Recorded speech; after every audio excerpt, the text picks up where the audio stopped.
Hello there, and welcome to the Sleepless Scientist, a quiet place where your thoughts can loosen their grip, and curiosity is allowed to soften into something almost like rest. Tonight, our journey leads us into a gentle maze, a place you visit every night without a map, and almost always without remembering the way back. We're exploring Dreamweaver's Labyrinth, the hidden science behind those forgotten night journeys your mind takes while your body lies still. Before you settle in, if you find comfort in these slow wanderings through science and the mind, you're always welcome to like the video or subscribe. And when you feel like it, you might leave a comment sharing where in the world you're listening from and what time it is for you right now. It's a quiet reminder that while we sleep alone, we drift together. Now, dim the lights if you can. Let your shoulders drop.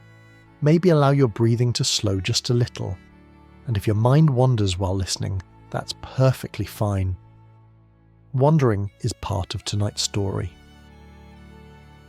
Every night, whether we remember it or not, we leave the waking world behind. We close our eyes, the familiar edges of the room dissolve, and suddenly we are somewhere else. Sometimes it feels brief, like a passing thought. Other times it feels vast, as if we lived an entire lifetime between dusk and dawn. You might wake with a strange certainty that something important just happened, even if the details are already slipping away. Most of us have felt this at least once, that quiet confusion in the morning, the sense that you are just someone else, somewhere else, and then it's gone. Like mist lifting from a field as the sun rises, this is where our journey begins. Tonight's first steps into the labyrinth are not about answers yet. They're about recognition, about acknowledging that dreams are not simply nonsense or static in the brain. They are experiences, immersive, emotional, and often deeply convincing experiences, created by a sleeping mind that is still very much alive. As you drift through sleep, your brain does not shut down like a powered-off machine. Instead, it changes its rhythm. It rearranges its priorities. Certain parts grow quiet, while others become unexpectedly active. The result is a world that feels real enough to fool you completely, even though it's built from memory, emotion, and imagination alone. Think about how a dream feels from the inside. You don't usually question the setting. A familiar street can suddenly bend into a place you've never been. A person from your past might speak with a stranger's voice. Time stretches or collapses without explanation. And yet, while you're inside the dream, it all feels natural, logical even. The questioning only comes later after waking. This tells us something important. The dreaming mind is not simply replaying images. It is constructing a temporary reality, one that follows a different set of rules than waking life. In waking hours, your mind is busy checking facts, comparing memories, keeping track of time, and making sure the world makes sense. But at night, those systems loosen. The part of the mind that insists on consistency steps back, and other parts step forward. Emotional signals become louder. Visual imagination becomes richer. Stories begin to form without needing to make sense in the daylight. You can imagine it like a theatre after hours. During the day, every light is checked, every cue followed, every movement controlled. But at night, when the audience is gone, the stage lights flicker on in unexpected ways. Props are moved. Scenes overlap, the script is rewritten as it goes. Dreams are not chaos, they are improvisation, and like all improvisation, they draw from what is already there. Pieces of your day, old memories you haven't thought about in years, emotional tensions that never quite found words, even things you barely noticed while awake. A sound, a phrase, a face on a screen, can quietly return in altered form. This is why dreams often feel personal, even when they're strange. the labyrinth is built from your own material. Yet, despite how vivid these journeys can be, most of them vanish almost instantly. You wake up and the story collapses. Sometimes only a feeling remains, a sense of fear, comfort, longing, or wonder. Other times, nothing at all. That disappearance is not a failure of memory.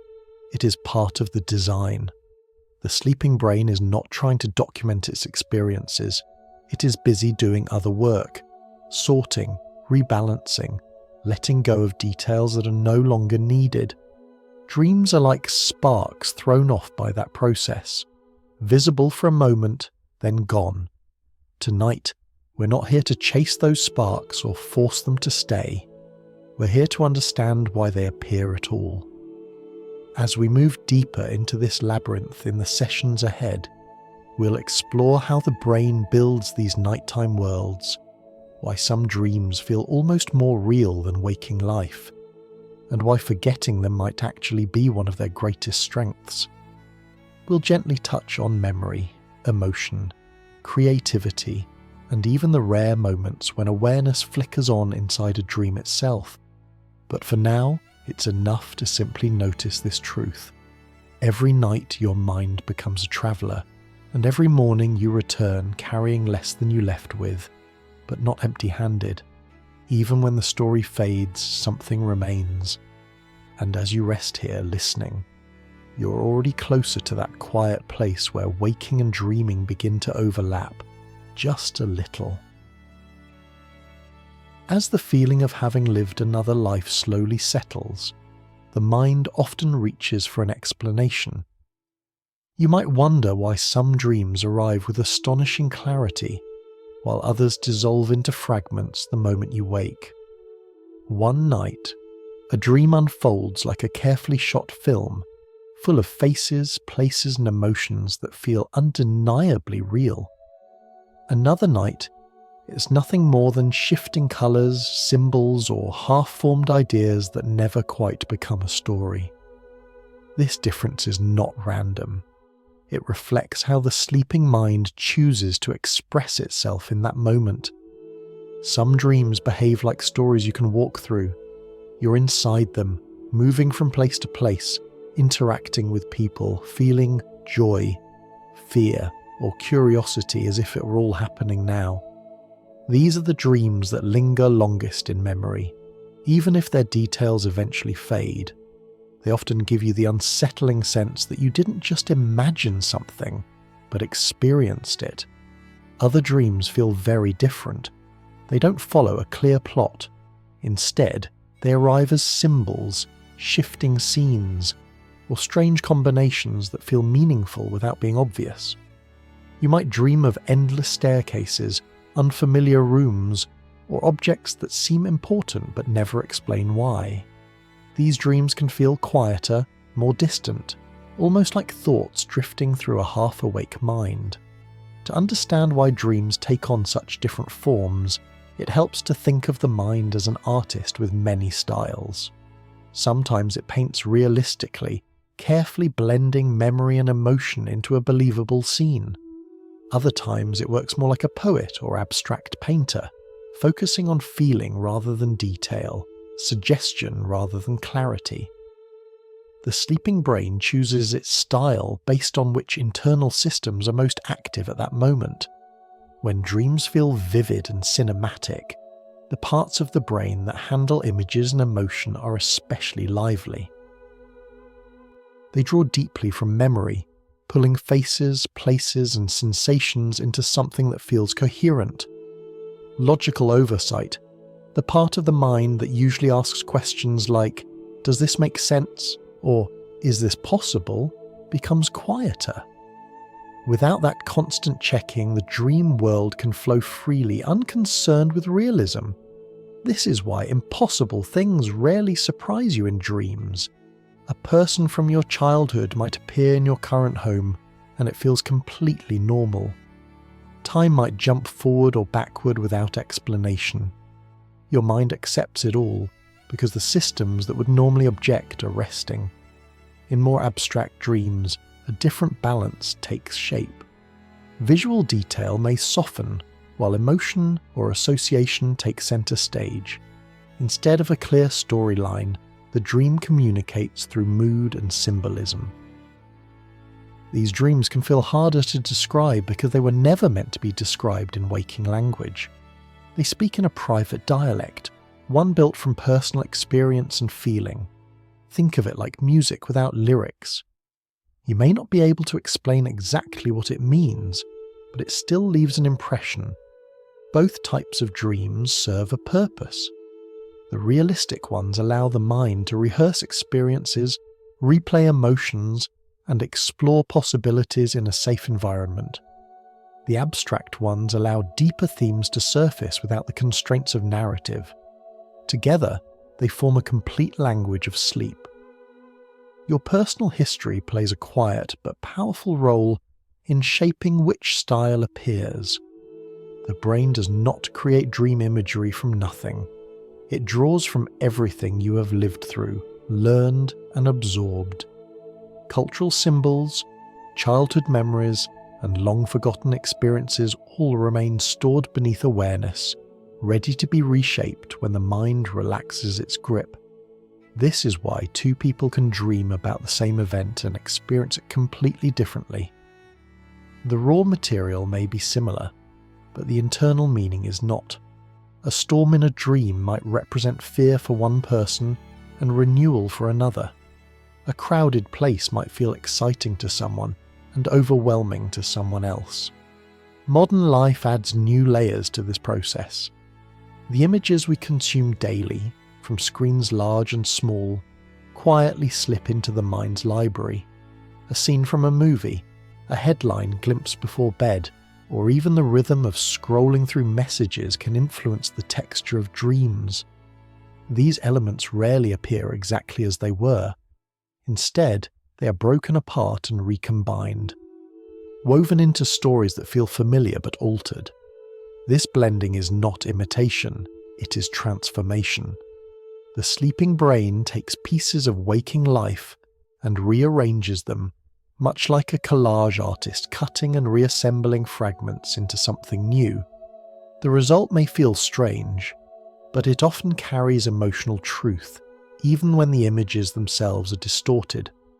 Sometimes, the mind can even be gently guided in this process.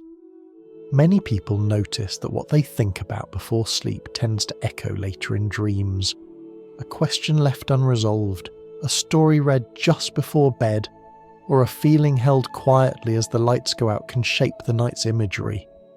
This isn't control in the strict sense, it's more like setting the tone before the music begins. The mind listens, even as it drifts. Ideas like shared dreaming often arise from this deeply human tendency to notice overlap. When two people discuss similar experiences or share emotional bonds, their dreams may contain familiar themes or symbols.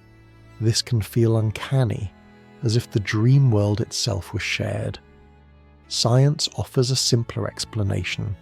Similar minds, shaped by shared experiences, often produce similar imagery. The mystery remains compelling, but it lives within the boundaries of individual consciousness.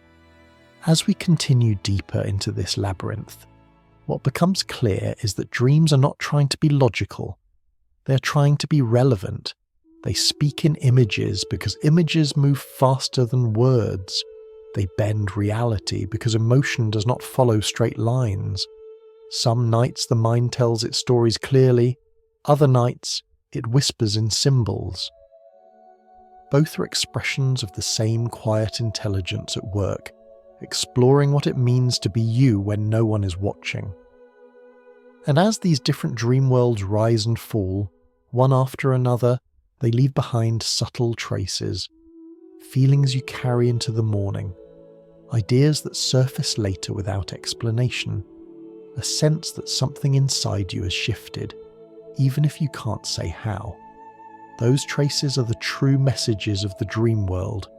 The stories themselves are only the surface. As the dream world continues to unfold, another quiet influence begins to reveal itself. Beneath the shifting scenes and emotions, there is a deeper pattern at work, one shaped not only by your individual memories, but by the world you have lived in, the stories you have heard, and the rhythms of modern life that surround you each day. Dreams do not emerge in isolation, they grow from context. Every culture leaves a subtle imprint on the dreaming mind. The symbols that appear at night often feel universal: falling, flying, searching, being chased. Yet the way they appear is deeply personal and quietly cultural. A crowded marketplace, a long empty road, a family home, or a distant horizon may carry entirely different meanings depending on the life that shaped them. Your mind does not borrow symbols from a global dictionary, it uses the language it knows best. This is why dreams can feel strangely familiar even when they make little sense. The imagery may come from places you have never consciously thought about, yet they resonate because they were absorbed long ago. Childhood stories, repeated phrases, shared fears, and collective memories settle into the background of the mind. When the brain loosens its waking filters, those elements rise gently to the surface. In this way, dreams are not inventions, they are rearrangements. Even the smallest details of daily life can quietly influence the worlds you visit at night. A conversation you barely noticed, a sound that lingered longer than expected, or an image glimpsed for only a moment can reappear later in altered form. This phenomenon is sometimes described as the mind's tendency to let fragments of the day drift into sleep, not as direct memories, but as echoes. These echoes are rarely literal. Instead, they are transformed. Modern life adds new layers to this process. Screens now occupy much of our waking attention, feeding the mind a steady stream of images, narratives, and emotional cues. The brain does not distinguish sharply between a story experienced firsthand and one absorbed through a glowing rectangle. Both are registered as experience. Both become available material for dreams. This does not mean dreams simply replay what we watch or scroll through. More often, they remix it. A character from a show may blend with someone you know. A virtual space may merge with a real location. The tone of digital content, urgency, novelty, tension, can influence the emotional texture of dreams even when specific images do not appear. The dreaming mind is less concerned with accuracy than with atmosphere. This is why the emotional residue of a day often matters more than the events themselves. Stress, curiosity, excitement, or unresolved questions tend to carry forward into sleep. Dreams pick up where waking thought leaves off. Not in words, but in feeling. Some people learn to gently engage with this process. By focusing on a thought, question, or intention before sleep, they notice recurring themes in their dreams. This is sometimes described as setting a mental invitation rather than giving instructions. The mind is not being controlled, it is being listened to. Imagine placing a book beside your bed, unopened. The presence alone suggests a direction. Whether the mind chooses to open it is another matter entirely. This gentle influence explains why dreams can feel responsive without being obedient. You might ask for clarity and receive symbols instead. You might hope for comfort and receive a strange but meaningful story. The dreaming mind communicates in its own way, following its own priorities. Occasionally, people report dreams that seem to overlap with others. Shared settings, similar symbols, parallel themes. These experiences can feel extraordinary, as if two minds briefly met in the same place. While such moments are deeply compelling, science offers a quieter explanation. When people share experiences, emotional bonds, or cultural environments, their minds often draw from similar material. Similar inputs can produce similar dream imagery, without requiring any shared space beyond individual memory. The mystery remains emotionally powerful, even when the explanation is simple. Dreams feel personal because they are. They are shaped by what matters to you, what has shaped you, and what still lingers unresolved. They're influenced by the world you move through during the day, but they do not belong to that world. They belong to the inner landscape that continues working long after your eyes close. As the night deepens, the dreaming mind becomes less concerned with representation and more concerned with relevance. It selects images not for their accuracy, but for their ability to express something that cannot easily be said while awake. This is why dreams often resist interpretation. They are not puzzles designed to be solved. They are expressions designed to be experienced. As we drift onward through this labyrinth, the focus will slowly shift inward. From the influences that shape dreams, we will move toward the quiet architecture of the brain itself, the systems that build these worlds, dissolve them, and quietly decide what we will remember by morning. For now, it is enough to notice this simple truth: your dreams are not strangers. They're reflections bent and softened by sleep, carrying the imprint of a life fully lived, even in moments you barely noticed. As the influences shaping our dreams begin to fade into the background, attention naturally turns inward.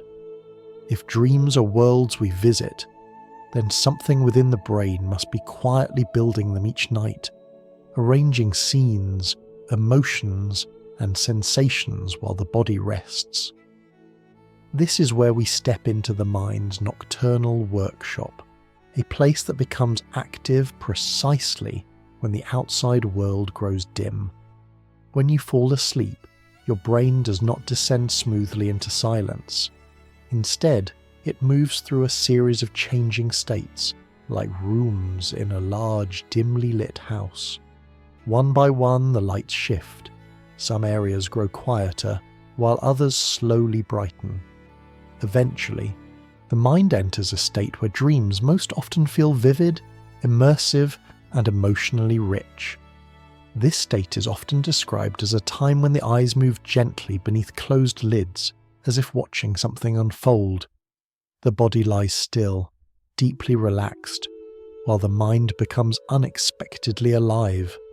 Breathing settles into a steady rhythm, muscles soften, and behind the calm exterior, the brain begins a different kind of work. It may help to imagine a film studio late at night. During the day, everything is structured, schedules are strict, every movement is checked.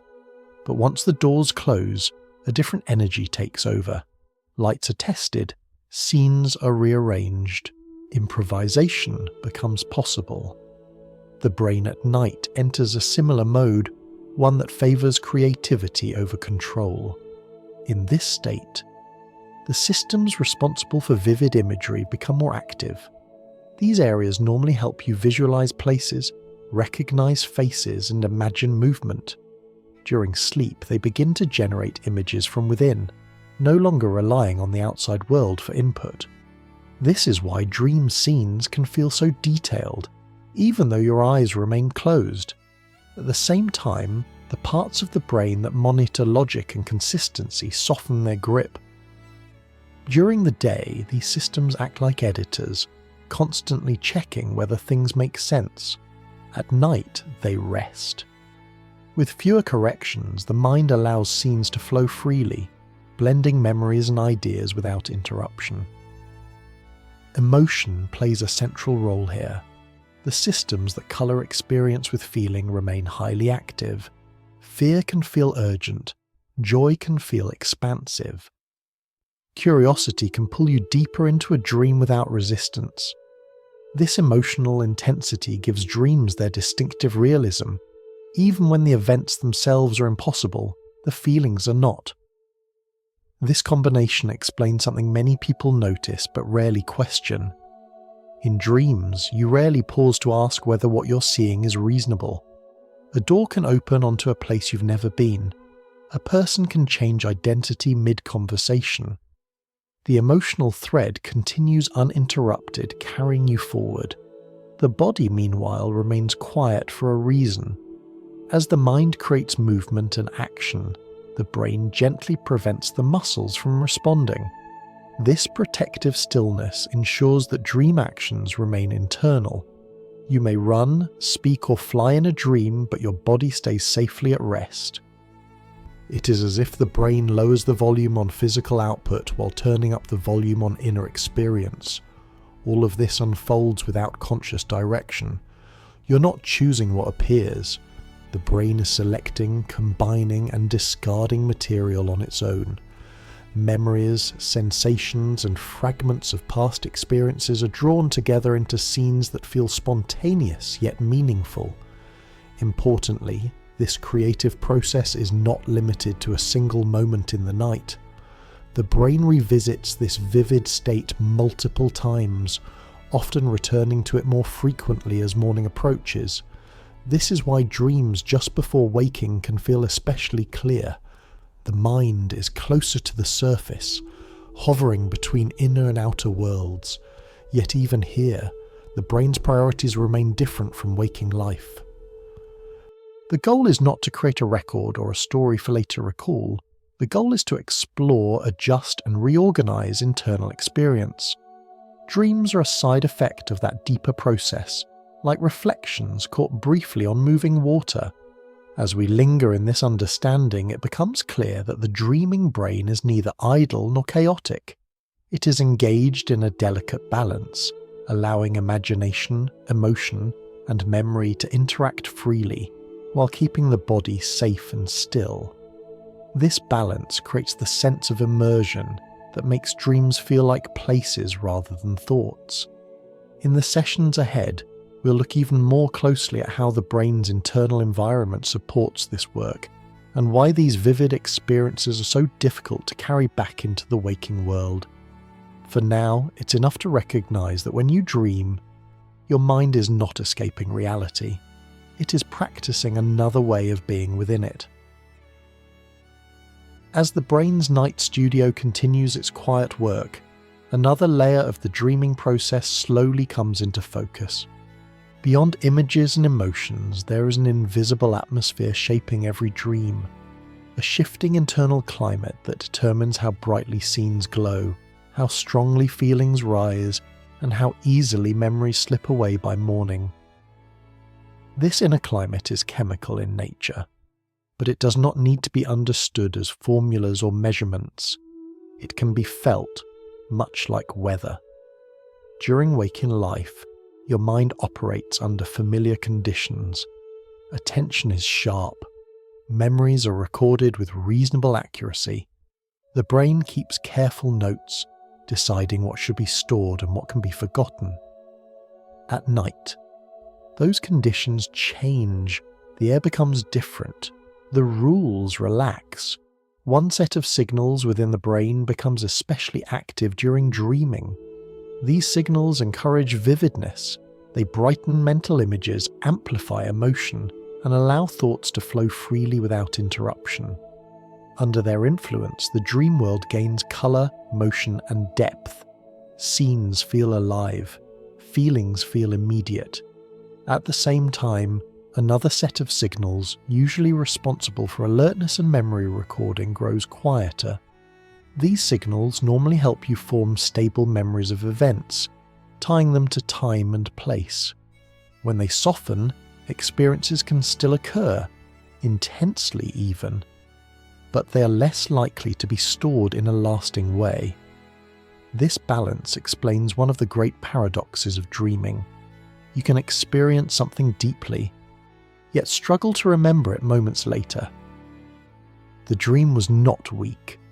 The recording process simply wasn't active. Imagine walking through a beautiful landscape at dusk without a camera. The experience can be powerful and meaningful, even if you leave with no photographs. Dreams work in a similar way. They are meant to be lived, not archived. This chemical weather also helps explain why dreams often feel emotional rather than logical. The brain systems that colour experience with feeling remain energized, while the systems that enforce structure and consistency step back. Emotion becomes the guiding force. Events are connected by how they feel, not by how they make sense. This is why dream narratives can shift suddenly without warning. A joyful scene can turn unsettling. A calm moment can become urgent. The transitions are smooth inside the dream because emotion provides continuity where logic does not. As morning approaches, the balance begins to shift again. The signals that support alertness and memory slowly return. The brain prepares to re-enter the waking world. When this transition happens gently, fragments of dreams sometimes survive the crossing. When it happens abruptly, the dream dissolves almost instantly. This explains why waking slowly often allows more recall than waking suddenly. The mind has time to bridge the two states. The chemical weather changes gradually, allowing traces of the night to remain accessible. Individual differences also play a role here. Some people naturally spend more time hovering between sleep and wakefulness. Others cross the boundary quickly. Neither is better or worse. They simply reflect different internal rhythms. These rhythms influence how often dreams are remembered, how vivid they feel, and how long they linger after waking. Importantly, none of this is under conscious control. You cannot force the brain to hold on to a dream any more than you can force a cloud to keep its shape as the wind changes. The systems involved are ancient, automatic, and finely tuned to serve deeper purposes than memory alone. Those purposes include emotional regulation and mental balance. By allowing experiences to be felt without permanently storing every detail, the brain creates space. It processes intensity without becoming overwhelmed. Dreams can explore fear without reinforcing it, revisit joy without clinging to it, and rehearse scenarios without committing them to waking memory. In this sense, forgetting dreams is not a failure, it is a form of protection. The mind gives itself permission to wander freely at night precisely because it does not have to carry everything forward. The freedom to forget allows the freedom to explore. As we continue deeper into the labyrinth, this idea will become increasingly important. Dreams are not messages designed to be decoded line by line. They are experiences that leave subtle imprints rather than clear instructions. Their value lies in what they do to the mind, not in what they say. In the sessions ahead, we'll explore how this delicate balance affects memory itself, and why some dreams, especially emotional ones, manage to break through the fog and stay with us. For now, it's enough to understand that the dreaming brain operates under a different sky, one where vividness and forgetfulness coexist by design. As the inner climate of the brain settles into its nighttime rhythm, another question quietly emerges.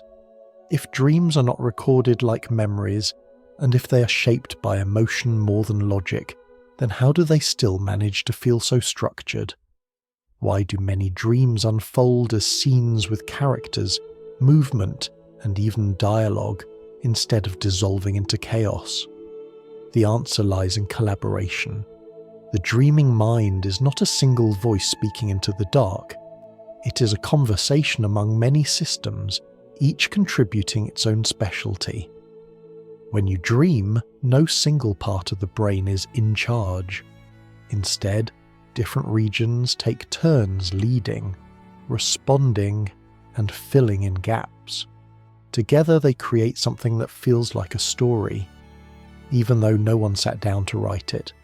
One way to picture this is as a group of musicians playing without a conductor. Each musician listens closely to the others, responding in real time.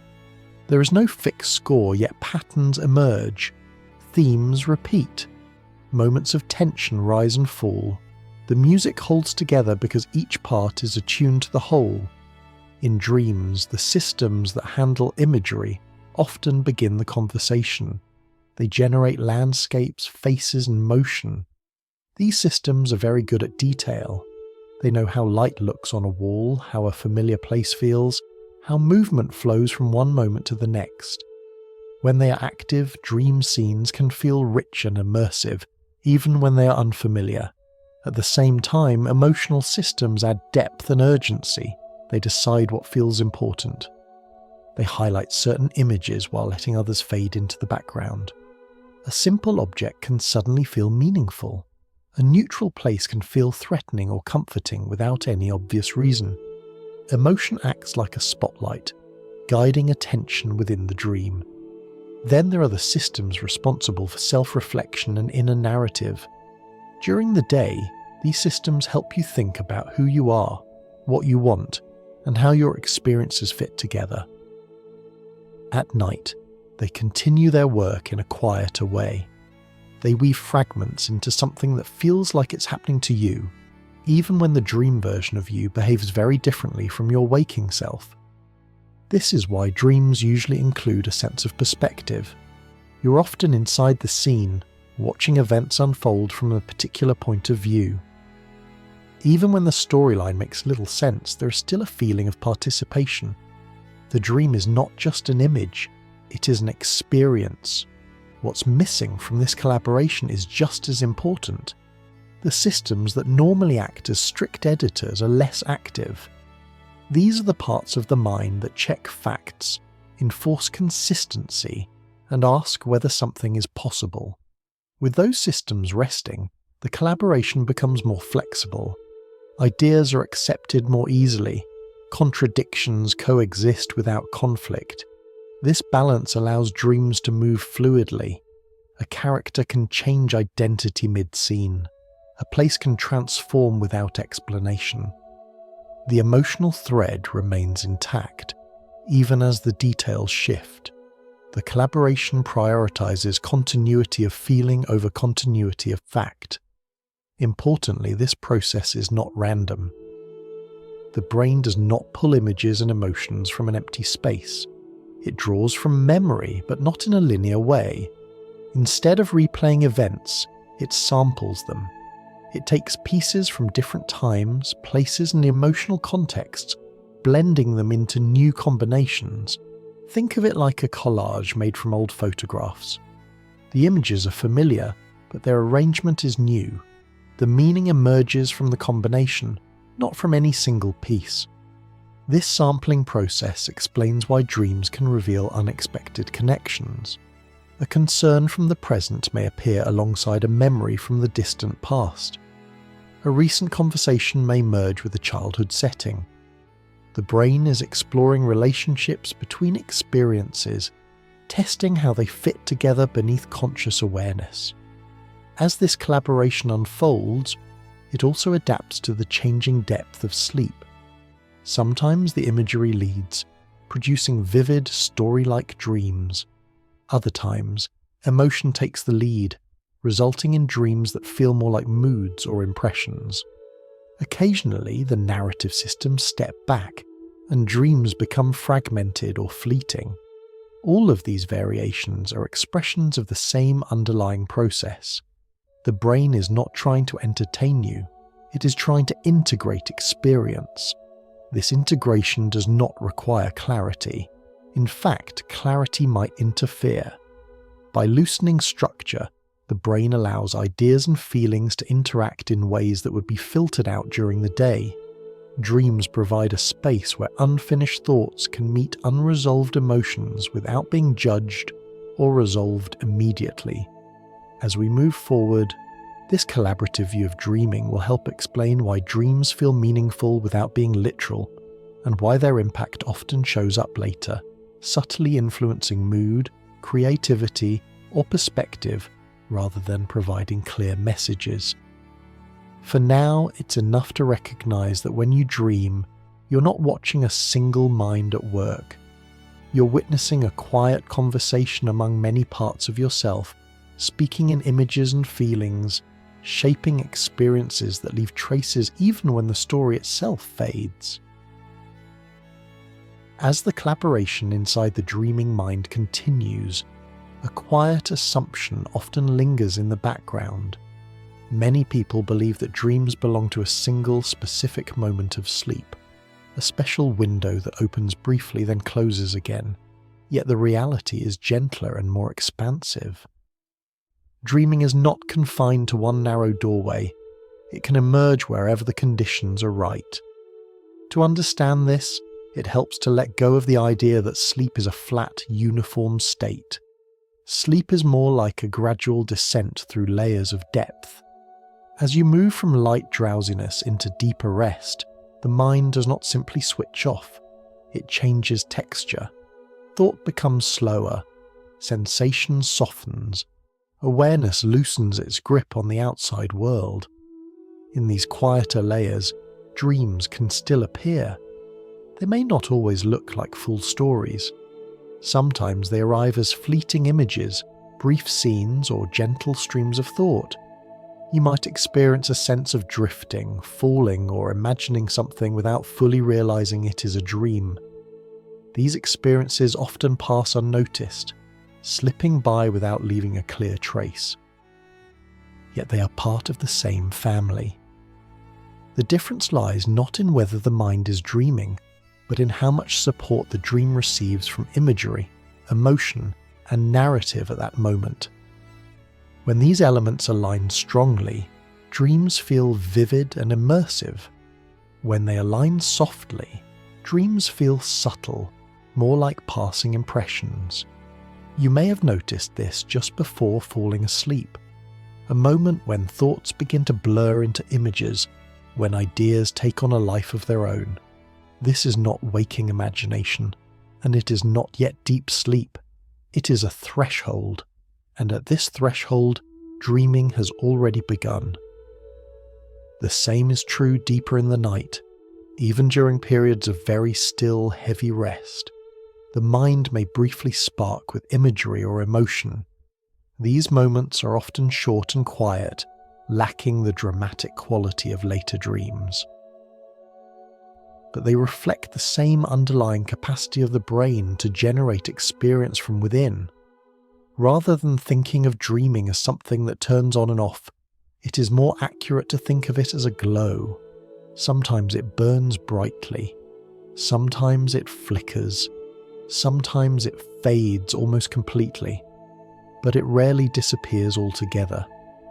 Researchers studying sleep have noticed that certain regions toward the back of the brain play a key role in this glow. When these areas become active together, experiences arise. When they remain quiet, the night passes without memory. The presence or absence of dreams seems to depend less on the stage of sleep itself, and more on whether these regions reach a shared rhythm. This helps explain why people can report dreams from different parts of the night, even when those moments feel very different. A dream remembered from lighter sleep may feel fragmented or thought-like. A dream remembered from deeper sleep may feel emotional or symbolic. The structure changes, but the source remains the same.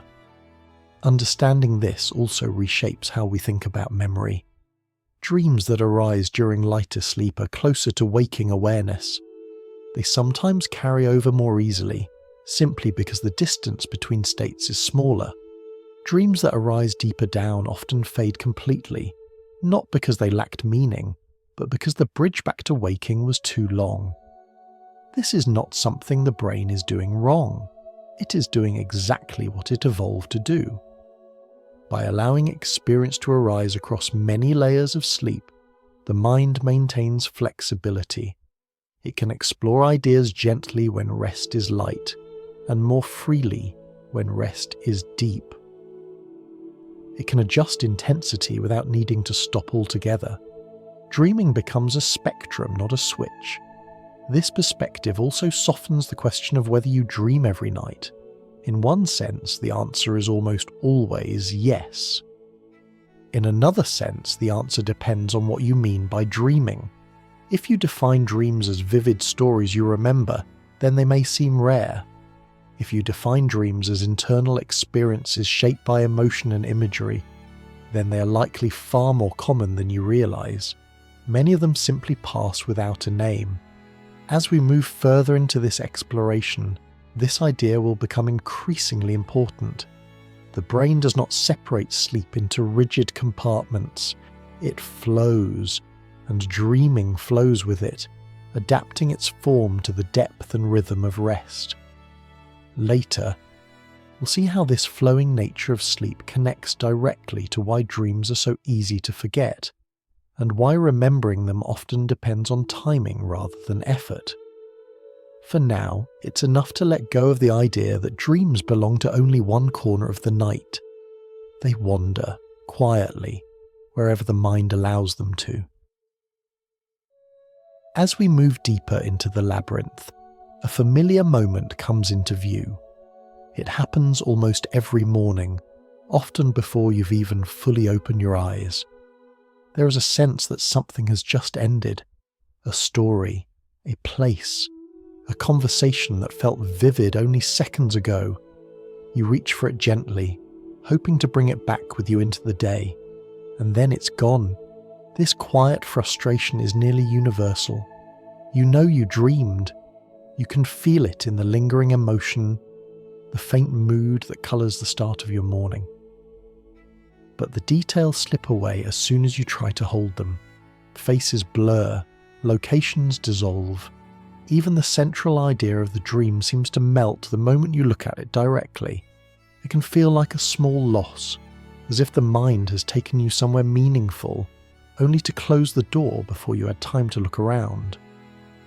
What matters most to understand here is this: forgetting dreams is not a failure of memory. It is not a sign that you are inattentive, untrained, or doing something wrong. It is simply the way the dreaming mind is designed to work. Dreams are not built to last. To see why, imagine walking along a quiet shoreline at dawn. You leave footprints in the wet sand as you go. For a short while they're clearly visible. You can turn back and see where you've been. But the water is always moving. Small waves arrive one after another, smoothing the surface. Before long, the footprints fade, leaving no clear trace behind. The walk still happened. The experience still mattered, but the marks were never meant to remain. Dreams work in much the same way. They are experiences that unfold within a constantly shifting inner environment. The mind creates them while in motion, while adjusting, while reorganizing itself. There is no pause built into the process, no moment where the brain stops and says, "Let's save this exactly as it is." Instead, the dreaming mind moves forward, allowing one scene to give way to the next, and then to waking life itself. When you wake, the brain undergoes a rapid change. Attention begins to turn outward. Sensory input returns. The inner world recedes. In that transition, anything not firmly anchored tends to drift away. Dreams, which were never anchored to time or place in the usual way, are especially vulnerable. This is why trying too hard to remember a dream often makes it disappear faster. The act of waking thinking pulls the mind into a different mode, one that values clarity, sequence, and explanation. Dreams do not live comfortably in that space. They belong to a softer state, one that tolerates ambiguity and movement. Another reason dreams vanish so easily is that they are not structured like waking memories. When you remember something from your day, that memory is tied to context. You know when it happened. You know where you were. You can usually place it in a sequence of events. Dreams rarely come with those anchors. They float free of ordinary time. Without those anchors, the mind has little to hold on to once waking begins. Yet even when the story fades, something often remains. A feeling, a sense of unease or calm, a subtle emotional shift that follows you into the morning without explanation. This is not accidental. Emotion is one of the strongest threads connecting dreaming and waking life. While details dissolve, feelings can persist. You might wake with a heaviness you can't quite explain, or with a quiet sense of relief. These emotional traces are often the most meaningful part of the dream, even if you never recover the images that produced them. This tells us something important about the purpose of dreaming. Dreams are not primarily about creating stories to be remembered. They're about allowing emotions and experiences to be processed in a space where consequences are low and flexibility is high. Memory in this context is secondary. The mind values movement over preservation. There are times, of course, when fragments do survive. A single image, a short line of dialogue, a striking moment that feels important enough to carry forward. These fragments often arrive without effort. They surface naturally like objects washed up by the tide, but even these fragments are incomplete. They are not full records. They are hints, suggestions, echoes of something larger that no longer exists in the same form. Understanding this can be surprisingly comforting. It reframes the loss of dreams not as something missing, but as something finished. The dream did what it needed to do, and then it let go. As we continue, we'll look more closely at what determines which dreams leave traces behind and which disappear entirely. For now, it's enough to recognize that the vanishing of dreams is not a mystery to be solved, but a feature to be understood. Like footprints on water, dreams were never meant to stay. They were meant to be walked through. When the dream itself has faded, it's natural to ask a deeper question. If the experience felt real, if it stirred emotion and held your attention, why didn't the mind keep it? Why does the brain allow entire worlds to vanish without a trace, while ordinary moments from the day can remain clear for years? To understand this, it helps to look gently at how memory usually works. During waking life, the brain is constantly deciding what should be kept. Experiences are tagged with context. This happened here, this happened then, this matters because it connects to something else. The mind acts a little like a careful librarian, labeling events and placing them on shelves where they can be found later. At night, that librarian steps away. The dreaming mind is not focused on record keeping. It is focused on experience itself. Scenes unfold without timestamps. Places appear without clear boundaries. Events are not arranged in a neat sequence. They're connected by feeling rather than by order. Because of this, dreams lack the structure that helps memories survive waking. When you wake, the brain looks for familiar handles to grab onto. Time, place, cause, and effect. Dreams rarely provide those handles. Without them, the story slips through the fingers. This doesn't mean the brain is malfunctioning. It means the brain is doing something different. Think of it like visiting a foreign country without a map or camera. You may walk through streets filled with colour, sound, and movement. You may feel deeply present, but when you return home, you realise you can't retrace the route. You remember impressions rather than directions. The experience mattered, but it was never packaged for recall. Dreams are built for that kind of travel. Another important piece of this puzzle lies in attention. During the day, attention acts like a spotlight. It highlights certain moments and dims others. What you attend to deeply is more likely to be remembered. At night, attention is diffused. There is no steady spotlight, only a soft glow that moves freely from one image to the next. Without focused attention, experiences can still be vivid, but they are less likely to be stored in a durable way. Emotion changes this balance slightly. Strong feelings act like natural anchors. Fear, excitement, longing, or relief can give a dream just enough weight to leave a trace. This is why emotionally charged dreams are remembered more often than neutral ones. The feeling itself becomes the handle. But even here, the details often disappear. You may remember that a dream was frightening or comforting without remembering exactly why. The emotion remains while the story dissolves. This selective survival explains a common experience. Some of the most vivid dreams are gone by morning, while a quieter dream with strong emotion lingers. It's not the clarity of imagery that determines what stays, it's the emotional imprint. The dreaming brain seems to prioritize meaning over detail. From this perspective, forgetting dreams is not a loss of information, it is a form of compression. The mind extracts what it needs and lets the rest fade. The process is similar to how memories from childhood change over time. Specific scenes blur, but the emotional themes remain. There is also an important reason why the brain avoids saving everything that happens at night. Dreams allow the mind to explore possibilities freely. They can exaggerate fears, rehearse difficult situations, or imagine unlikely outcomes. If all of this was stored as if it were real experience, waking life could become overwhelmed. By allowing dreams to remain unarchived, the brain creates a safe space. Experiences can be intense without becoming permanent. The mind can test ideas without committing to them. Forgetting, in this case, is a protective boundary. This boundary also preserves the difference between inner and outer worlds. When you wake, the brain needs to quickly re-establish what is real and actionable. Letting dream narratives dissolve helps maintain that clarity. The emotional residue may remain, but the imagined events themselves do not interfere.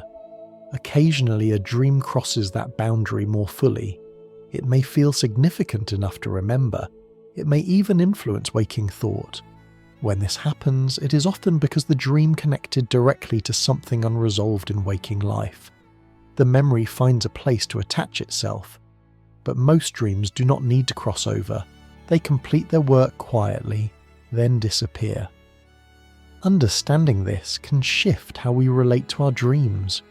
Instead of trying to capture them like fragile objects, we can allow them to pass as processes. Instead of asking, "Why did I forget?" we might ask, "What changed in me?" As we continue, we'll explore how the timing of waking affects this fragile process, and why the moment you open your eyes can determine whether a dream leaves even a faint trace behind. For now, it's enough to recognize that the brain doesn't forget dreams by accident, it lets them go on purpose. There is a delicate moment each morning that often goes unnoticed. It sits between sleep and wakefulness, between the last traces of the dream world and the first demands of the day. In this narrow space, memories are fragile. Dreams that survive the night may still be present, hovering just beneath awareness, waiting to see whether they will be carried forward or quietly dissolve. This moment is easily disturbed. When you wake suddenly, pulled out of sleep by an alarm or a sharp sound, the mind rushes to orient itself. Attention snaps outward. The body prepares for movement. The world asserts itself quickly and firmly. In that rush, the subtle impressions of dreams rarely stand a chance. They're swept away before they can find a place to land. This foggy transition has a name, but it doesn't need technical language to be understood. It is simply the feeling of not being fully awake yet, of moving slowly from one state into another. During this time, the brain is changing its priorities. The systems that support inner experience begin to quiet. The systems that manage perception, decision-making, and action take over. Dreams exist in the overlap between these two modes. When the overlap is brief, recall is brief as well. This is why waking gently can make such a difference. When the transition is gradual, the mind has time to bridge the two worlds. The inner experience does not vanish all at once. Pieces of it can be noticed, named, and sometimes remembered. You may have experienced this on a quiet morning, when you wake naturally without urgency. Your eyes open slowly. You remain still for a moment, and suddenly, a dream floats into awareness, complete enough to describe. The difference is not effort, it is timing. The timing of dreams within the night also plays a role. As morning approaches, the boundary between sleep and wakefulness becomes thinner. The mind drifts closer to the surface. Dreams that occur during this period are simply closer to waking awareness. They require less distance to travel, and so they are more likely to survive. This does not mean early night dreams are less meaningful. It means they are farther away. Their fading is not a judgment. It is a matter of proximity. Circadian rhythms, the natural cycles that guide sleep and wakefulness, influence this process quietly but consistently. They shape when the mind is more alert and when it is more withdrawn. Dreams that arise when alertness is beginning to return have an advantage. They can be noticed before the inner door fully closes. Understanding this helps explain why some people believe they dream more than others. Often it is not that their minds are more active at night. It is that their waking transitions are slower. They spend more time in the overlap where dreams can still be reached. This overlap is fragile. Even small actions can disturb it. Checking the time, reaching for a phone, starting a conversation. Each of these pulls attention outward, reinforcing waking priorities and dissolving what remains of the dream. For those who wish to remember dreams more often, the most effective approach is also the gentlest. Stillness matters. Allowing a few moments of quiet before engaging with the day gives the mind space to settle. Not forcing recall, but noticing what is already present. This is not about training or discipline.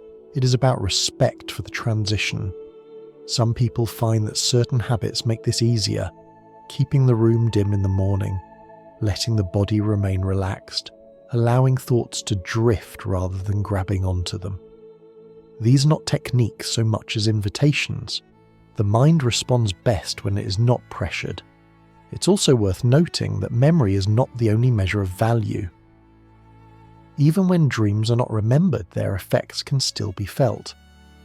Mood shifts, subtle changes in perspective, a sense of clarity or emotional release. These outcomes do not depend on recall. Dreams do not require witnesses to do their work. As we bring this part of the journey to a close, the picture becomes clearer. Dreams slip away not because they are weak, but because the brain is efficient. It knows when to hold on and when to let go. It prioritizes readiness for the day ahead, even if that means releasing the stories of the night. In the sessions to come, we'll turn our attention toward what dreams are actually doing beneath the surface, and why this nightly process matters even when the memories fade. For now, it's enough to notice how delicate the boundary is and how easily it can be crossed. If you've ever woken with the feeling that something important just slipped past you, this is why. The moment was brief, the bridge was narrow, and the mind moved on, carrying what it needed and leaving the rest behind. There is a quiet kind of work that happens while you sleep. It doesn't announce itself. It doesn't ask for attention, and most of the time, it leaves no clear record behind. Yet night after night, this work continues, gently tending to the emotional traces of your waking life. During the day, emotions pile up quickly. Small frustrations, unfinished conversations, moments of joy, flashes of fear, things you noticed but didn't fully feel at the time. The waking mind is often too busy moving forward to process everything completely. So the brain makes a note. It holds these emotional fragments loosely, waiting for a safer, quieter moment. That moment often arrives at night. When you enter the dreaming state, especially during rapid eye movement sleep, the brain shifts into a different mode. Regions involved in emotion become more active, while areas responsible for strict logic and self-monitoring grow quieter. It's as if the inner critic steps out of the room, leaving the emotional centers free to speak more openly. This is why dreams often feel emotionally vivid, even when their stories make little sense. You may dream of people from your past without knowing why. You may feel fear without danger, sadness without loss, relief without resolution. These emotions are real. even if the scenes surrounding them are symbolic or strange.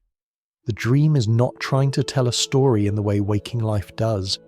It is allowing feelings to move. One helpful way to imagine this process is as emotional night work. The brain reviews the emotional material of the day and begins to soften its edges, not by erasing it, but by placing it into a broader context. Feelings are replayed, recombined, and gently adjusted. Importantly, this happens in a chemical environment that is calmer than waking consciousness. Stress-related signals are quieter during dreams. This allows difficult emotions to be revisited without overwhelming the system. Fear can be felt without panic. Sadness can appear without collapse. Even joy can be explored without urgency. Dreams become rehearsal rooms. In these rooms, the mind practices emotional responses. It experiments with outcomes. It allows you to feel things that were postponed during the day. This may explain why unresolved tension so often appears in dreams. Arguments replay. Missed chances return. Faces from old chapters resurface without warning. The dream is not stuck in the past, it is processing it. This also helps explain why love and fear are so common in dreams. These emotions carry weight. They signal importance. The brain prioritizes them during sleep, giving them space to move through the system. A dream may exaggerate them, distort them, or disguise them, but their presence is intentional. From this perspective, dreams are not random interruptions to rest. They are part of the brain's method for maintaining emotional balance. When this process works well, you may wake with no memory of a dream, yet feel subtly lighter, less reactive, more settled. The emotional night work has done its job quietly. Sometimes, however, the work becomes more visible. This is often the case after emotionally intense days or periods of stress. Dreams may grow more vivid, more repetitive, or more charged. Nightmares can appear when the emotional load is heavy or unresolved. Even then, the dream is not an enemy. It is a signal that the system is actively trying to process something difficult. Fear-based dreams, in particular, seem to serve a specific purpose. They allow the brain to experience threat in a safe environment, strengthening emotional resilience over time. The dream may simulate danger, but the body remains protected. Through repetition, the emotional system learns. This does not mean all nightmares are helpful in the same way. Persistent or distressing nightmares can reflect deeper issues that deserve attention. But even these dreams originate from the same underlying goal: regulation, not punishment. It is also worth noting that dreams do not aim for clarity. They aim for movement. An emotion that flows does not need to be explained. It needs to be felt and released. That is why many dreams leave behind a feeling rather than a message. You may wake knowing something has shifted, even if you cannot say what. In this way, dreams act like emotional weather systems. They redistribute pressure, they move heat, they prevent build-up. Without them, emotional systems may grow rigid or overloaded. This is one reason why disrupted sleep often leads to heightened emotional reactivity during the day. The night work was interrupted. The system did not have time to reset. Understanding this can gently change how you relate to your dreams. You do not need to interpret them aggressively. You do not need to extract meaning from every image. Sometimes the most respectful response is simply to acknowledge that something was processed, even if it remains unnamed. As we move forward, we'll explore how memory interacts with this emotional work, and why dreams often keep the feeling while letting the story fade. For now, it's enough to recognize that every night, your mind is quietly caring for your emotional life, whether you remember it or not. When you wake from a dream and realize the story is gone, what often remains is something harder to describe. A mood, a sense of relief, unease, clarity, or quiet sadness. It can feel as if the dream took its images with it, but left something behind in their place. This is not an accident. During sleep, the brain treats memory differently than it does during the day. Waking memory tends to focus on detail.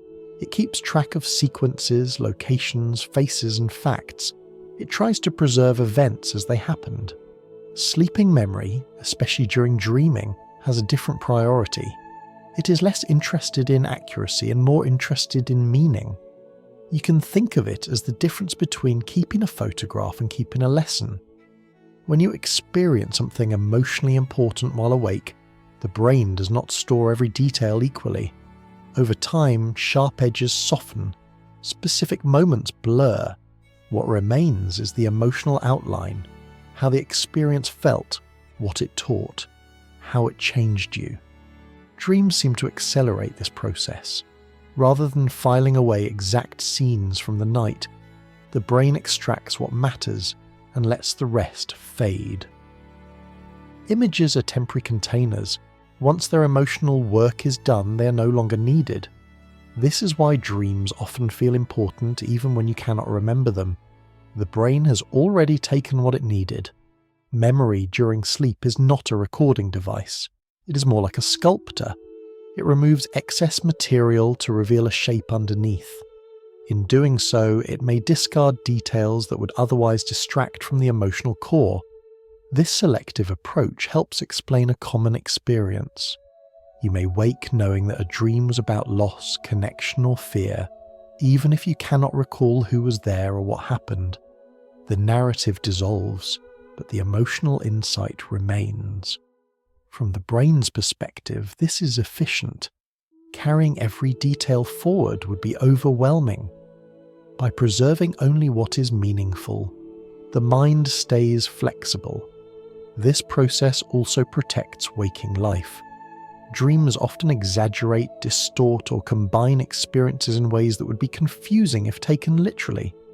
By allowing the imagery to fade, the brain prevents symbolic material from interfering with real-world decisions. The feeling is integrated. The fiction is released. In this way, forgetting becomes a feature rather than a flaw. The idea that memory should preserve everything is a very waking world assumption. In reality, forgetting plays a crucial role in mental health. It allows learning without overload. It allows adaptation without fixation. Dreams participate in this balancing act by offering experiences that are meant to be felt, not remembered verbatim. This is especially true for emotionally intense material. The brain often revisits challenging experiences at night, not to replay them exactly, but to reframe them. Fear may be softened, anger may be diffused. Sadness may be placed within a larger emotional context. Once this work is done, the imagery can be released. What remains is a quieter shift, a change in emotional tone, a subtle adjustment in how you respond the next day. This is why some of the most meaningful dreams leave no clear story behind. Their impact is indirect. You might notice a change in perspective, a sense of resolution, or a decrease in emotional charge without knowing why. The dream did its work beneath awareness. It is also why dreams often resist interpretation. Trying to pin down exact meanings can miss the point. The value of a dream is not always in what it represents, but in what it alters. Selective forgetting also helps explain why dreams from long ago feel different when remembered later. Over time, even the memory of the dream itself may become symbolic. You remember that you dreamed, not what you dreamed. The emotional echo remains, but the details have been absorbed into your broader sense of self. In this way, dreams contribute to identity quietly. They help shape how experiences are felt and remembered without demanding attention. They work in the background, smoothing emotional transitions and maintaining balance. Understanding this can ease the pressure many people feel around dream recall. There is no requirement to remember every dream for it to matter. The absence of memory does not mean the absence of impact. Sometimes the most important changes happen when you're not watching closely. As we continue, we'll see how this reshaping of memory connects to creativity and insight, and why letting go of detail can open space for new ideas. For now, it's enough to recognize that the dreaming mind is not careless with memory. It is careful in a different way. There are moments when solutions arrive without effort. An idea appears fully formed while you're washing dishes. A problem that felt impossible the day before suddenly seems obvious in the morning. You may not know where the answer came from, only that it arrived quietly, without force. Dreams often play a role in these moments. When you sleep, especially during vivid dreaming, the mind loosens the rules that usually govern thinking. During the day, thought tends to move along familiar paths. Logic checks every step. Experience narrows what feels possible. This is useful for getting through daily life, but it can also limit imagination. At night, those limits soften. The dreaming mind is free to combine ideas that would rarely meet while awake. Concepts from different parts of your life drift together. Problems are explored without the pressure of being solved. Questions are held gently, without deadlines or expectations. This freedom creates a unique mental space. In it, the mind can test possibilities without committing to them. It can exaggerate, simplify, or rearrange ideas in ways that feel playful rather than forced. Creativity thrives in this environment not because the brain is working harder, but because it is working differently. Think of it like walking through a familiar city at night. Streets you rush through during the day feel quieter, more open. You notice connections you've never seen before. Without crowds and schedules, the layout reveals itself in new ways. Dreams offer a similar shift in perspective. Many people have noticed that dreams sometimes approach problems indirectly. Instead of offering a clear answer, they present a scene, an image, or a feeling that reframes the question itself. You may wake with a new understanding, even if the dream story is already gone. This happens because the dreaming brain is not focused on efficiency. It is focused on exploration. Without the need to be correct, ideas can move freely. An obstacle can be transformed. A limitation can be ignored. In this space, insight often emerges not as a conclusion, but as a change in how the problem is felt. This is why creative breakthroughs linked to dreams often feel intuitive rather than analytical. The solution doesn't arrive through step-by-step reasoning. It arrives as a shift in perspective, a sense that something has aligned. Historical stories about dream-inspired discoveries often capture this quality. The details vary, but the pattern remains consistent. A problem is carried into sleep. The mind continues working without supervision. An insight surfaces later, sometimes disguised as a metaphor or image. What matters most in these stories is not whether the dream contained the exact solution, but that it loosened the mental knots surrounding the problem. Dreams also support creativity by allowing the mind to rehearse unlikely scenarios. During the day, improbable ideas are often dismissed quickly. At night, they are allowed to unfold. A dream may explore an idea that seems unrealistic or impractical, yet doing so can reveal new possibilities when you wake. This does not mean dreams are always helpful in obvious ways. Many dreams feel confusing or irrelevant. But even these experiences contribute to creative flexibility. By exposing the mind to unusual combinations and perspectives, dreams expand the range of what feels thinkable. Importantly, this creative process does not depend on remembering dreams clearly. The mind can benefit from the exploration even when the imagery fades. The insight may surface later, detached from its source, appearing as if it came from nowhere. This is another example of how dreams prioritize impact over memory. Problem solving during sleep also differs from waking effort in one crucial way. It is not driven by urgency. There is no pressure to reach a conclusion. This absence of stress allows the mind to wander productively, exploring ideas without narrowing too quickly. You might notice this when you wake with a sense that something has shifted, even if you can't say what. A problem feels lighter, a decision feels clearer. The mind has quietly reorganized itself. Dreams also encourage creative connections by blurring boundaries between self and idea. During the day, you may identify strongly with certain thoughts or roles. At night, those identities soften. You may dream of being someone else or seeing yourself from a distance. This flexibility allows ideas to be viewed from new angles. In this way, dreams support not only creativity but growth. They offer a space where mistakes carry no consequences, where questions can be asked without being answered immediately, and where imagination can roam without supervision. The waking mind benefits from this freedom, even if it never sees the full journey. As we move forward, we'll turn our attention to a more intense form of dreaming, one that often disrupts sleep and leaves strong impressions behind. Nightmares too play a role in this broader system of exploration and learning. For now, it's enough to recognize that while you sleep, your mind is not idle.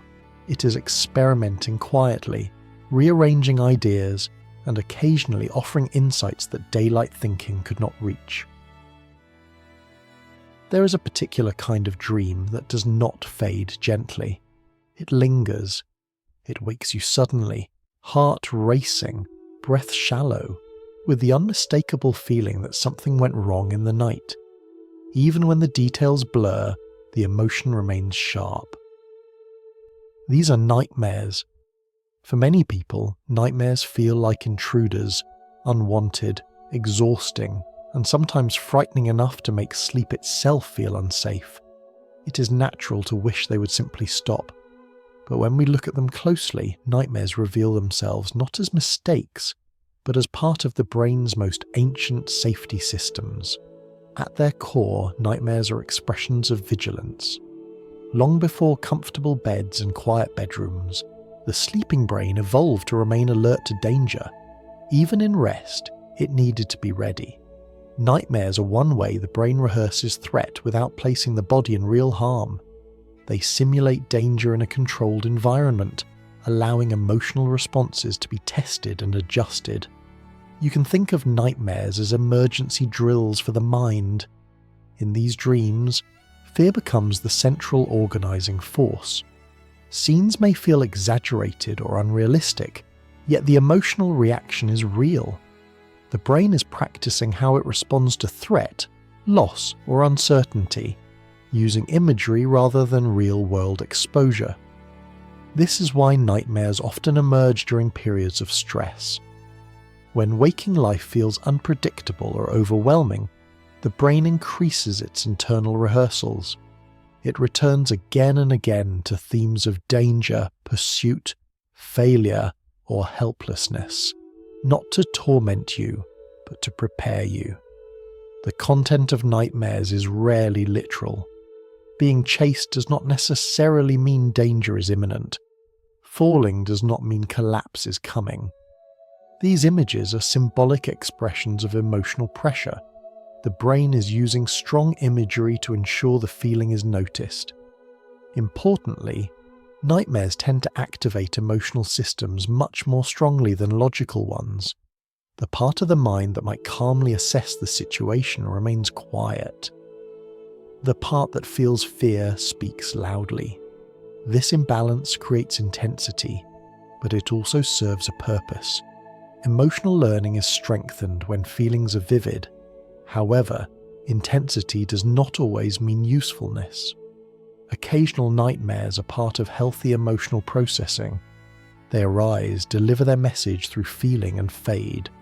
But when nightmares become frequent or persistent, it can signal that the emotional system is struggling to resolve something on its own. In these cases, the brain keeps sounding the alarm. This does not mean something is broken, it means something needs attention. Nightmares can act as signals, drawing awareness to unresolved fear, trauma, or chronic stress. They're not punishments, they're requests. Understanding this can soften the relationship with nightmares. Instead of viewing them as enemies, they can be seen as intense teachers, not gentle ones, but purposeful nonetheless. They highlight emotional material that has not yet found resolution during waking life. It is also worth noting that nightmares often arise from the same protective mechanisms that keep the body still during sleep. The brain creates powerful internal simulations while ensuring physical safety. You may run or fight in the dream, but your body remains at rest. This separation allows emotional rehearsal without physical harm. For some people, nightmares decrease naturally once the emotional pressure that triggered them eases. For others, they persist, especially after trauma. In these cases, support during waking life becomes important. Nighttime processing works best when daytime safety and stability are present. Nightmares also change over time. A recurring nightmare may gradually shift in tone or outcome. The ending may soften, the fear may lessen. These changes often reflect progress in emotional integration, even when they happen slowly. One important detail is often overlooked. Nightmares do not require interpretation to be effective. Their impact lies in emotional exposure, not symbolic decoding. Trying to analyze them too forcefully can sometimes increase distress rather than relieve it. What helps most is acknowledgement. Acknowledging that the dream occurred, that it carried emotion, that the fear felt real, and that the body is now safe.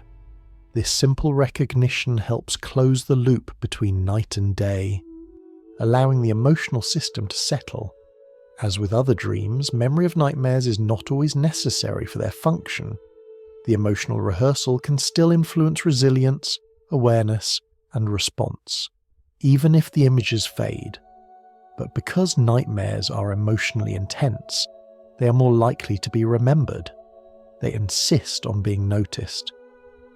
As we move toward the final phases of our journey, the role of nightmares helps complete the picture. Dreams are not always comforting, they are not always gentle, but they are purposeful.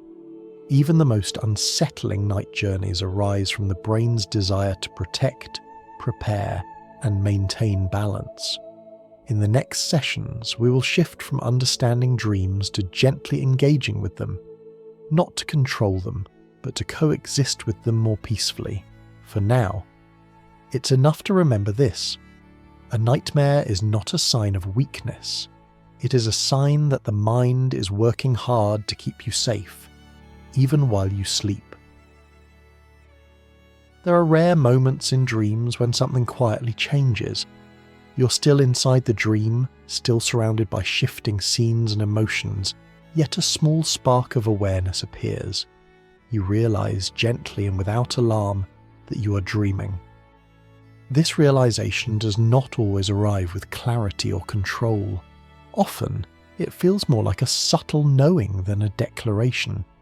The dream continues, but it is seen differently. You are both participant and observer, carried by the story while also aware that it is being woven from within. These moments are known as lucid dreams, but lucidity itself is not a single state. It is not a switch that flips fully on or off. Instead, it exists on a spectrum. At one end of that spectrum, awareness is faint. You might simply sense that something is unusual. At the other end, awareness can feel steady and clear, allowing intentional movement or choice within the dream. Most lucid moments fall somewhere in between, brief, fragile, and easily lost. Understanding lucidity this way removes much of the pressure that surrounds it. Lucid dreaming is often described as a skill to be mastered or a technique to be achieved. But in reality, it is more like a natural variation in how consciousness expresses itself during sleep.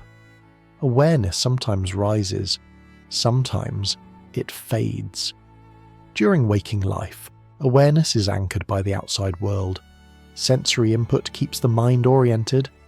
During dreams, awareness must arise from within. This makes it inherently unstable. The dream environment does not support sustained reflection in the same way waking life does. This instability explains why lucid moments often dissolve quickly. The excitement of realization can pull the mind toward waking, or the dream can reclaim attention and carry awareness away again. Neither outcome is a failure. Both are natural responses to a delicate balance. Lucidity tends to appear when the mind is already close to wakefulness. Dreams near morning, when sleep is lighter, provide conditions where awareness can flicker on without fully ending the dream. The boundary between states becomes thin enough for both to coexist briefly. Importantly, lucidity does not require control to be meaningful. Many people imagine lucid dreams as opportunities to direct the dream world, to fly, explore, or change outcomes. While this can happen, it is not the core value of lucidity. The deeper value lies in witnessing the mind create experience in real time. In a lucid moment, you may notice how scenes form without effort, how emotions shift without cause, how identity itself feels flexible. You may sense that the dream world responds more to feeling than to intention. This observation alone can be profound.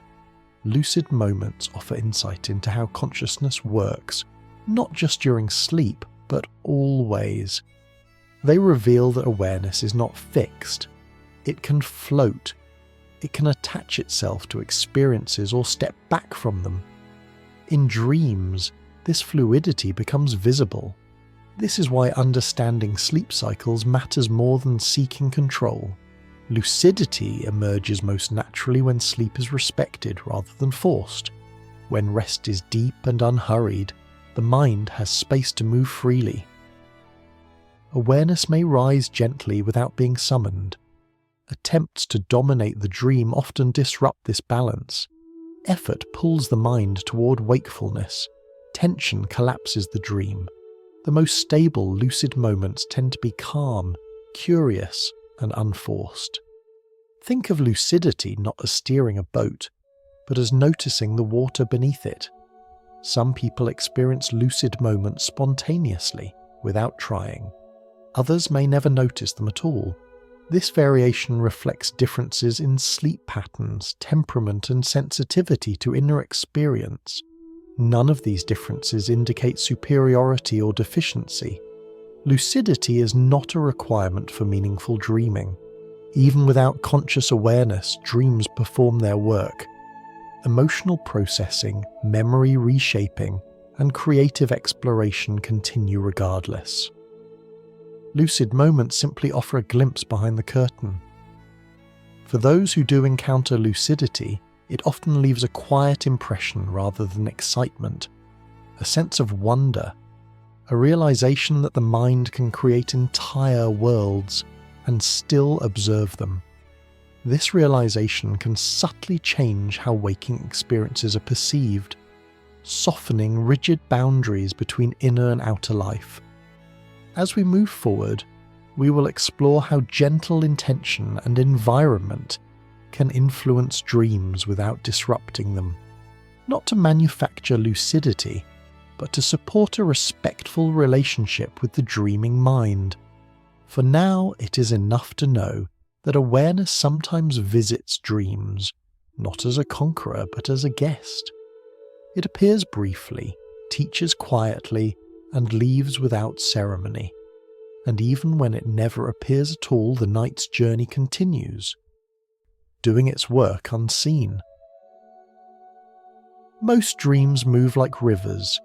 You are carried along without question, without resistance, without even the sense that there could be another way to be. Events happen, identities shift, laws bend, and everything feels perfectly reasonable until you wake. And then, sometimes, something unusual happens. In the middle of a dream, a small spark of awareness appears. A thought drifts through that feels slightly out of place. This feels strange, or even more softly, I think I'm dreaming. This moment does not arrive with fireworks. It is usually quiet, fragile, like realizing you're reading a book while still being absorbed in the story. The dream does not shatter. Instead, awareness flickers on inside it. This is what we call a lucid moment. Lucid dreaming is often described as a special state, as if it were a switch that flips from off to on. But in reality, lucidity exists on a spectrum. It is not about full control or sudden mastery. It's about degrees of awareness, ranging from a gentle suspicion to a clear recognition. Most lucid dreams begin with a feeling rather than a declaration.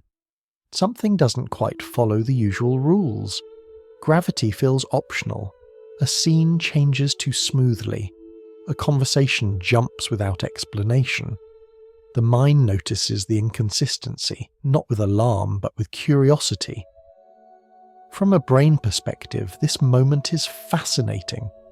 During most dreams, especially vivid ones, areas involved in self-reflection and critical thinking remain relatively quiet. The brain is immersed in experience, not observation. In lucid moments, however, some of these reflective systems stir, not fully, not forcefully. Just enough. It is as if the dreaming mind briefly remembers itself. This partial awakening does not pull you out of sleep.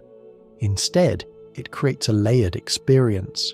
You're still dreaming, still immersed, but now you're also aware that the experience is being generated from within. Importantly, lucidity does not require control. Many people imagine lucid dreaming as flying at will or reshaping worlds. While that can happen, it is not the defining feature. Awareness alone is enough. In fact, the most stable lucid moments are often the simplest. You notice your surroundings. You feel the texture of the dream. You recognize the strangeness without trying to change it. The dream continues, but now you are a witness as well as a participant. Why does this happen at all? Lucid moments tend to arise when sleep is light enough to allow awareness, but deep enough to maintain the dream. This balance is delicate. It often occurs during later stages of the night, when dreaming periods grow longer and the boundary between sleep and wakefulness becomes thinner. Understanding this rhythm matters more than trying to force lucidity. The brain does not respond well to pressure in sleep. Attempts to control dreams too aggressively often disrupt them entirely. Awareness thrives when the mind is curious, not commanding. This is why many people report spontaneous lucid moments rather than engineered ones. They appear when the mind is rested, relaxed, and attentive without effort. Lucidity can also be influenced by familiarity. When you begin paying gentle attention to dreams, not obsessively, not analytically, patterns become noticeable. Certain themes repeat. Certain sensations feel distinctly dreamlike. Over time, recognition becomes easier. But again, this recognition does not need to lead anywhere. There is a quiet value in simply knowing you are dreaming. For some, this awareness brings calm. Nightmares may lose their grip when the dreamer realizes they are safe. Fear softens when it is recognized as simulation rather than threat. The dream may continue, but the emotional intensity shifts. For others, lucidity brings wonder. Colors appear richer. Movement feels lighter. The dream world reveals itself as something both intimate and vast, constructed moment by the mind itself. And for many, lucidity is brief, a few seconds, a gentle blink of insight. Then it fades, and the dream resumes its usual flow. This brevity is not a failure. It reflects the brain's preference for balance. Full wakefulness would end the dream. Full immersion would dissolve awareness.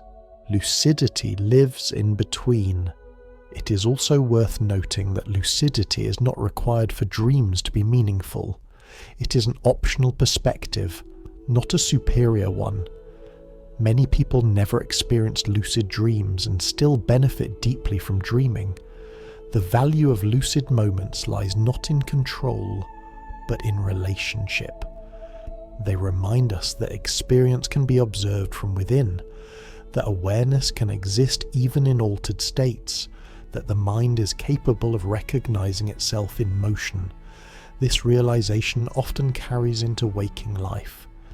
People who experience lucid moments sometimes report increased mindfulness during the day, a greater sense of perspective, an ability to notice thoughts without being completely absorbed by them. In this way, lucidity is less about the dream itself and more about the quality of awareness it introduces. As we move forward, we will explore how gentle intention and environment can influence dreams without overwhelming them, not to dominate the night, but to meet it with respect. For now, it's enough to understand this. Awareness does not need to shout to be present. Sometimes, it only needs to whisper. Once you begin to see dreams not as puzzles to solve, but as processes unfolding on their own terms, a new question naturally arises. If dreams already respond to emotion, memory, and rhythm, can they also respond to intention? Not control, not force, but something softer, a quiet nudge in a particular direction. The answer appears to be yes, but gently. The sleeping mind is not a machine that follows commands. It is more like a landscape that responds to weather. You cannot tell the wind where to blow, but you can notice which way it tends to move. You cannot order a garden to grow, but you can prepare the soil. Dreams respond best to this kind of preparation. Long before modern sleep science existed, many cultures noticed this sensitivity. People would carry questions into sleep, perform quiet rituals before bed, or place meaningful objects nearby. They did not expect precise answers. They expected guidance, symbols, or feelings that might point the way forward. This practice is sometimes called dream incubation, but the name can make it sound more technical than it needs to be. At its core, it is simply about allowing the mind to linger on something gently before rest, without demanding an outcome. Imagine holding a thought the way you might hold a stone in your hand. You feel its weight, its texture, and then you let it rest. You do not throw it. You do not grip it tightly. You simply acknowledge it and allow it to be present as sleep arrives. The dreaming mind often takes it from there. What seems to matter most is not the content of the intention, but the emotional tone that accompanies it. Curiosity works better than urgency. Openness works better than expectation. When the mind feels safe and unpressured, it is more willing to explore. This is why routines before sleep can have such an influence on dreams. The environment you create signals to the brain what kind of night it is allowed to have. Soft lighting, familiar sounds, and predictable rhythms tell the nervous system that it can relax. When relaxation deepens, dreams gain room to move. Conversely, overstimulation narrows the dream space. Bright screens, sudden noise, or emotional intensity close to bedtime pull the mind toward alertness. Dreams may still occur, but they are often more fragmented or restless. None of this requires strict rules. Small shifts matter, a consistent bedtime, a few moments of quiet reflection, letting the day end clearly rather than bleed into sleep. These are not techniques to control dreams, they are ways of respecting the transition into them. Mindset plays a similar role. When dreams are approached with curiosity rather than judgment, the mind feels less pressure. Trying too hard to remember dreams, analyze them, or shape them can backfire. The dreaming mind responds poorly to surveillance, it thrives in privacy. This brings us to an emerging idea sometimes referred to as dream engineering. Advances in technology have made it possible to influence sleep environments more precisely through sound, light, or timing. While these developments are fascinating, they raise important questions. just because something can be influenced does not mean it should be dominated. Dreams serve functions that extend beyond conscious goals.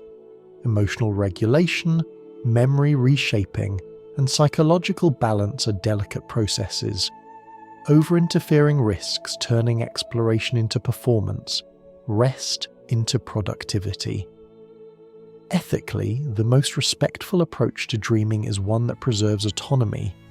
The dream should remain a space where the mind can wander freely, without being optimized or exploited. Guidance should remain gentle, optional, and reversible. This perspective aligns with what many people discover intuitively. The most meaningful dreams often arise when they are least expected, when the mind is allowed to roam rather than directed step by step.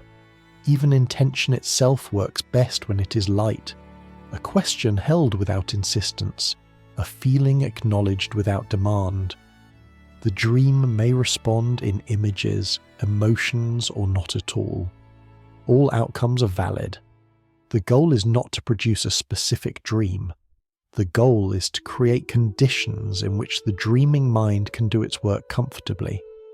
Some people find that writing down a thought before sleep helps externalize it, freeing the mind to explore without holding on. Others prefer silence. There is no universal method. The mind already knows how to dream. Guidance is about trust, not instruction. As you listen now, perhaps already drifting, it's worth remembering that dreams are not tools to be used. They are companions.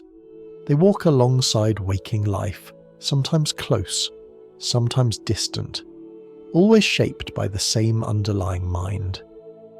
In the final session ahead, we will look at how this companionship continues into waking life, and how dreams can quietly support reflection, creativity, and understanding without ever demanding attention.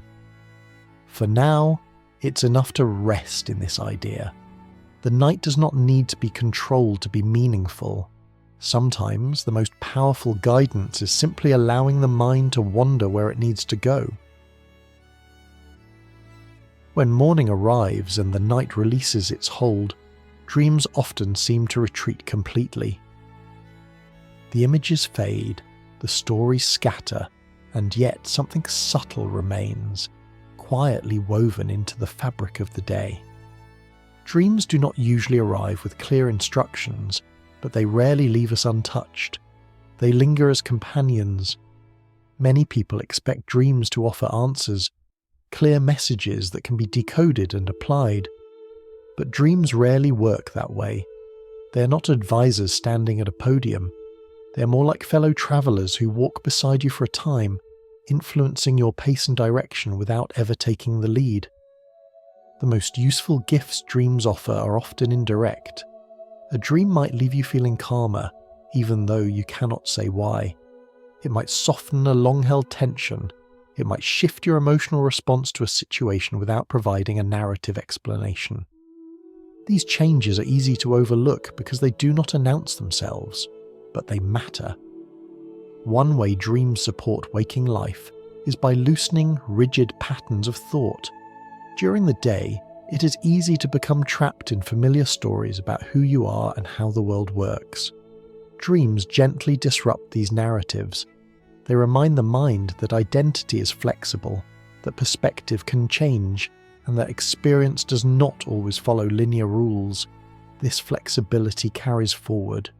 You may notice a greater openness to ideas, a willingness to consider alternatives, a pause before reacting. Dreams do not teach these skills directly. They cultivate the conditions in which they can emerge. Dreams also support reflection by offering emotional context rather than explicit content. You may wake with a feeling that something needs attention, even if the reason is unclear. This feeling can guide reflection without dictating conclusions. It invites curiosity rather than certainty. In this way, dreams act as questions rather than answers. Some people choose to engage with dreams intentionally during waking life, not by dissecting them endlessly, but by acknowledging them. writing down a fragment, noticing a mood, reflecting on how the dream felt rather than what it showed. These practices are not about extracting meaning, they're about listening. Listening does not require interpretation. Dream insights often surface later, detached from their source. An idea appears during a walk, a solution arises in conversation, a shift in perspective happens quietly. When this occurs, the dream does not demand credit. It simply fades into the background, having done its work. This is why obsession with dreams can be counterproductive. Treating them as puzzles to solve or tools to optimize can pull them out of their natural role. Dreams resist being instrumentalized. They operate best when allowed to influence indirectly. Modern tools can support this gentle engagement. Journals, audio notes, or simple reflection practices can help capture impressions without pressure. Some people find value in tracking sleep patterns or noticing correlations between rest and mood. Used lightly, these tools can enhance awareness without dominating it. The key is moderation. Dreams should not become another metric to improve or control. They are not indicators of success or failure. They're expressions of a mind in motion, responding to life as it unfolds. For those interested in creativity, dreams can act as quiet sources of inspiration, not because they provide finished ideas, but because they expand the range of what feels possible. They encourage associative thinking. They blur boundaries between concepts. This expanded mental landscape can make creative work feel less constrained. For those interested in emotional well-being, dreams can serve as early signals. Changes in dream tone, frequency, or intensity may reflect shifts in stress, mood, or unresolved concerns, not as diagnoses, but as invitations to check in. For those interested in self-understanding, dreams offer perspective. They show how the mind organizes experience when freed from external demands. They reveal patterns of concern, desire, and fear without judgment. And for many, dreams simply offer companionship, a sense that even in rest the mind is alive, responsive, and engaged with the world. It is important to remember that none of this requires effort. Dreams do not need to be chased or curated. Their influence unfolds naturally when sleep is allowed to be restful and unhurried. As we approach the final turn in the labyrinth, the picture becomes clearer. Dreams are not answers waiting to be decoded. They are processes unfolding quietly, shaping how waking life feels rather than how it is explained. They walk with you, not ahead of you. In the closing session, we will return to the image that has guided us from the beginning, the labyrinth itself, and reflect on what it means to travel its paths night after night, even when the map is forgotten by morning. For now, it is enough to recognize that dreams do not need to be remembered to be useful. They do not need to be understood to be meaningful. They do not need to be controlled to be valuable. They simply need to be allowed. As our journey through the dream, Weaver's Labyrinth, begins to slow, the pathways grow quieter. The twists and turns that once felt mysterious now seem familiar. Not because you remember every step, but because you recognize the rhythm of the walk itself. Night after night, you have travelled these corridors even when morning left you without a map. The labyrinth was never meant to be memorized. From the beginning, dreams have appeared as places you enter rather than stories you collect. They rise, shift, and dissolve, leaving behind impressions instead of instructions. And yet, despite their fleeting nature, they shape you. They adjust emotional weight. They soften sharp edges. They prepare you for the day ahead in ways that rarely announce themselves. This final understanding brings us back to the quiet truth at the centre of it all. You were never just a visitor in the dream world. You were never merely watching something unfold. You were always the one weaving it. Each night, as the outside world recedes, your mind gathers threads from waking life. Memories, emotions, unanswered questions, and half-felt experiences are drawn together, not to create perfect narratives, but to rehearse consciousness itself. Dreams are not escapes from reality. They are rehearsals for living within it. This rehearsal does not aim for precision. It aims for balance. By allowing experiences to play out without consequence, the mind practices flexibility. It learns how to feel without becoming overwhelmed, how to imagine without committing, how to explore without needing to decide. Dreams provide a space where identity can loosen and reform, where fear can be felt safely, where joy can be remembered without urgency. And when the rehearsal is complete, the stage is cleared. Forgetting dreams does not mean losing them. It means their work is finished. The emotional adjustments have been made, the mental knots have been loosened, the system has recalibrated itself quietly, without needing your attention. This is why waking life often feels subtly different after a night of deep sleep, even when no dream is remembered. You may feel calmer, more open, or slightly shifted in perspective. The change is not dramatic, but it is real. Dreams leave fingerprints, not photographs. Throughout this journey, we've explored how the brain builds dream worlds, why they slip away, and what purpose they serve beneath the surface. We've seen that dreams are shaped by emotion, memory, culture, and rhythm. That they forget details by design. That they process feeling, support creativity, rehearse threat, and occasionally allow awareness to flicker on. All of this activity unfolds whether you remember it or not. This realization can be deeply reassuring. It means there is nothing you need to do to make dreaming work. There is no requirement to recall every image or interpret every symbol. There is no obligation to guide, control, or optimize the night. The mind already knows how to dream. What it asks for instead is permission. Permission to rest. Permission to wander. Permission to release the need to carry everything forward into the morning.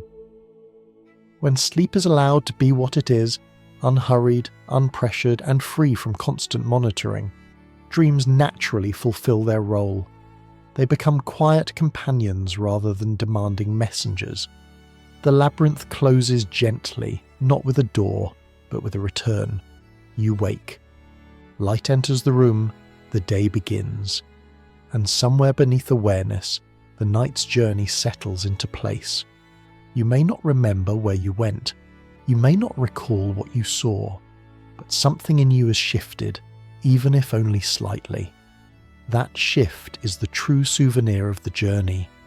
So if you ever find yourself wondering whether your dreams matter because you cannot remember them, let this be the answer. They mattered because you experienced them. They mattered because they changed how you feel, how you respond, how you move through the world. They mattered because they were woven by you from the threads of your own life. And tonight, when sleep comes again, the labyrinth will be waiting. Not as a challenge to solve, but as a familiar space where the mind can do what it has always done best: wander, adjust, and quietly prepare you for what comes next. For now, allow the day to carry you gently, and when the night returns, trust that the weaving will continue, just as it always has.